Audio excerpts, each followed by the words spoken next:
light that's been filtered by whatever's happening in the projector to take on a particular form. But the form is just sculpted light. That's all it basically is just sculpted light, which we see on the screen. And that light has the potential, that white light has the potential to become any image that you could think of, any movie you could possibly conceive of, made or unmade. That light could become anything. But we forget that. We just, unless we sometimes turn around and look at the projector and then you see where the light's coming from. But most of the time we watch the screen and get lost in the images. The same, I think, is happening in consciousness. We have this ability for experience. And then that takes form. Various perceptions, whatever it is, feelings, thoughts, are the forms which arise in consciousness. And probably the forms correspond to what determines the forms is what goes on in the brain. So the brain would correspond to the film in the projector. But that doesn't mean to say the brain produces the consciousness. It may determine the shapes, the forms, the experiences that arise in consciousness. But to say the brain produces consciousness is a bit like saying the projector produces the light which shines through the film, or rather the film produces the light, whereas it's actually in the projector.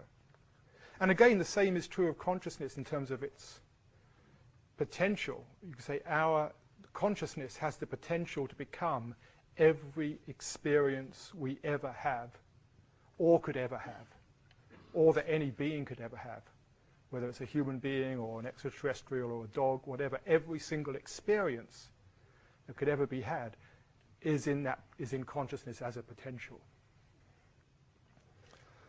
And I'd just like to make one thing clear, distinction of what I mean by mind, because we use it in different ways, again, in our culture. Mind, in which I will be using it, I call it mind with a big M, capital M, are all the things like, it's everything that happens in consciousness, our perceptions, our memory, our sensations, imagination, intuitions, feelings. These are all forms, appearances that arise in the mind. And then there's mind with a small m, which is things like our thinking, our reason, which we often talk about mind. We talk about mind as opposed to feeling, mind as opposed to heart. We're talking about mind with a small m. But for me, heart, feeling, emotion, that's all part of the big mind, that realm of overall experience. And the question that comes, and this is the big thorny question for science, is why is there mind? Why does all this neurological processing that goes on, why is there awareness with it? Why doesn't it all just go on in the dark? This is the, I could say, the $64,000 question. It's probably the $64 billion question. And this is the paradox. We all know we're conscious, and there's no way to explain it in science. It's easier to explain probably how the universe evolved from the Big Bang or whatever it was that set it off, all the way through to the present day. That's easier to explain than why any of us ever has a single thought in our mind. Science prides itself on its predictive abilities. If you come up with a new theory in science, you always test it by seeing if it predicts the state of affairs correctly. But the one thing it doesn't predict is that any of us should ever have a single experience. This is what is currently called today the hard problem in science. Why are we conscious? Why do we have experience? Not so much how the brain affects consciousness. This has sometimes been called the easy problem of consciousness.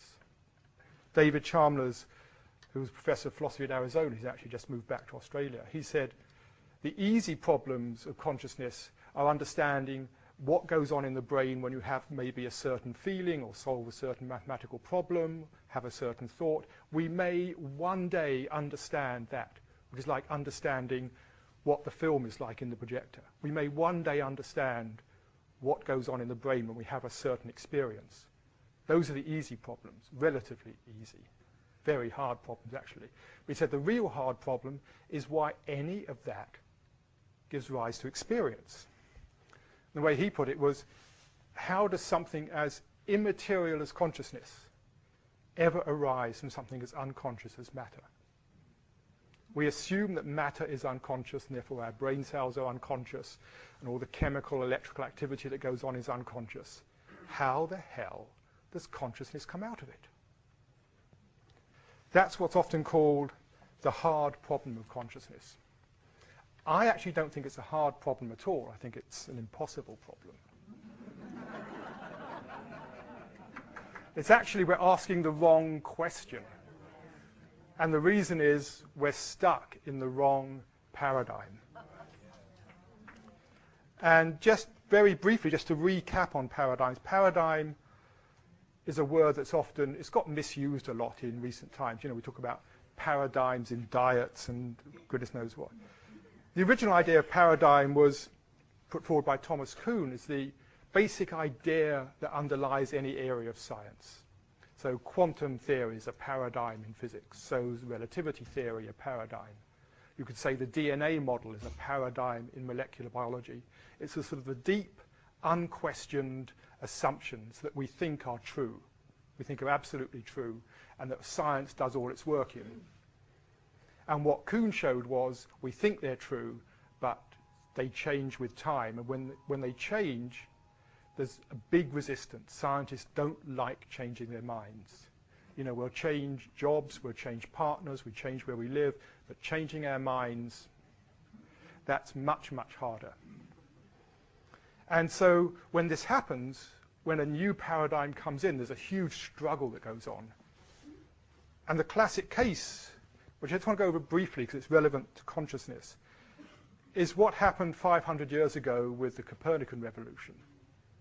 And before that, the old worldview was the Earth was the center of the universe, and everything went round the Earth, and in perfect circles, because Plato said there's the Earth and there's the heavens. The heavens are perfect. Perfect motion is circular motion. Therefore, everything in the heavens has to move on a circle, which was true of all the stars, but the sun, moon, and the 5 visible planets didn't move in perfect circles. And so there was this question of why they were moving against the stars. And what the medieval astronomers did was come up with these ideas, sticking to circles. They had, well, maybe there were circles rolling around circles. And if you had a circle rolling around a circle carrying a planet, then sometimes it would go faster when it was at the top of the circle, and then it would go slow at the bottom, even go backwards. And they started playing with these things called epicycles.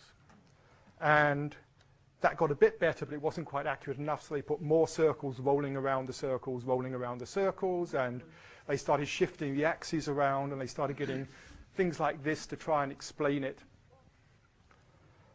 And it got more and more cumbersome until along came Copernicus, who said 2 things. The first he said was the Earth spins, which everybody thought was absolutely stupid, because it's absolutely obvious that the Earth is still, right?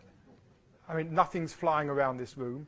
They argued, they said, quite logically at the time, if the Earth is spinning, all the oceans would slop up on one side. A bowl of water would all slop up on one side. It doesn't, it's flat. Therefore, the Earth is not moving. Don't be stupid. The second thing he said, which would have got him into a lot of trouble, except he didn't really say it till just before he died. He was a churchman. He was actually quite cautious about the Vatican. He said the Earth is a planet orbiting the sun, and everybody thought that was not just stupid, it was heretical. And then we know the story. Along came Galileo about 60 years later and looked through his telescope and found evidence for it, and the bishop said, don't be silly, we're not even going to look down your telescope. And then the other thing that happened exactly at the same time was Kepler. He was looking at the actual orbits, and he realized the orbits weren't circles. It all made sense if the orbits were ellipses. He had no idea why they were ellipses rather than circles, but he broke the thing with Plato. Copernicus still stuck to Plato's idea of circles.